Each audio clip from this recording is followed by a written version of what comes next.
नमस्कार. एक तरी ओवी ज्ञानेशांची हे डॉक्टर वीरा करंदीकर आणि डॉक्टर हेवी इनामदार यांचे पुस्तक. आकाशवाणीवर झालेल्या कार्यक्रमाच्या या पुस्तकावृत्तीचे आपण क्रमशः वाचन करीत आहोत. आजचा भाग, हे समस्तही श्री वासुदेवो ऐसा प्रतितीरसाचा वोतला भावो, म्हणून भक्ता माझी रावो आणि ज्ञानिया तोची. ज्ञानेश्वरीतील अध्याय 7, ओवी क्रमांक 136. भक्तांचे प्रकार 7व्या अध्यायात सांगितले आहेत आणि त्यातला सर्वात श्रेष्ठ जो ज्ञानी भक्त, त्याचं वर्णन करताना ही ओवी आलेली आहे.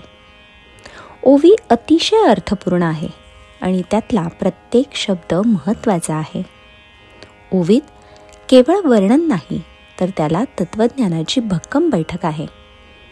वरवर पाहू गेलं तर जे परमेश्वराची भक्ती करतात ते सारे सारख्याच योग्यतेचे होत असं वाटतं.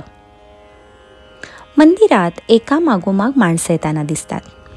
ती मूर्तीसमोर हात जोडतात, डोळे मिटतात, मुखानं प्रार्थनापर असं काही म्हणतात, नमस्कार करतात, 4 फुलं देवाला वाहून किंवा दानपेटीत काही पैसे टाकून बाहेर पडतात.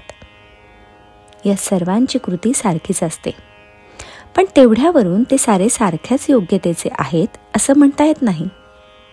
त्यातला कुणी अगदी खालच्या पातळीवरचा असेल, कुणी सर्वसामान्य माणसासारखा असेल आणि क्वचित एखादा श्रेष्ठ दर्जाचा असेल. हा फरक ज्याच्या त्याच्या आंतरिक धारणेनुसार पडतो. ही धारणा जितकी शुद्ध आणि निष्काम, तितका तो भक्त वरच्या कोटीतला. पण एवढ्यानंही श्रेष्ठत्व येत नाही. ते येण्यासाठी ज्ञानाची जोड लागते.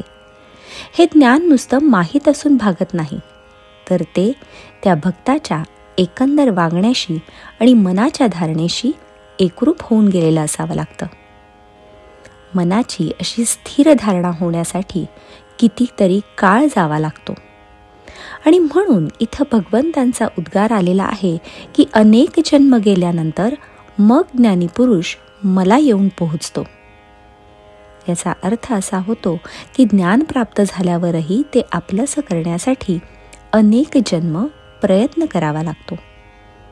मनाची विशुद्ध धारणा आणि तिला ज्ञानाची जोड, ही दोन्ही एकत्र यावी लागतात. अशा सर्वश्रेष्ठ भक्ताचं वर्णन करताना ज्ञानदेव या ओवीत म्हणतात, हे जे काही विश्व सभोवार पसरलेलं दिसतं, त्यातला प्रत्येक पदार्थ आणि हरेक प्राणी मात्र म्हणजे त्या एका श्री वासुदेवाची रूपं आहेत. अशी प्रचिती ज्याला असते आणि ज्याच्या मनाचा तसा दृढभाव होऊन गेलेला असतो, तो भक्त सर्वात श्रेष्ठ होय आणि तोच ज्ञानी होय. असा ज्ञानी भक्त केवळ दुर्मिळ असतो, हे ज्ञानदेवांनी यापुढे लगेच सांगितलं आहे.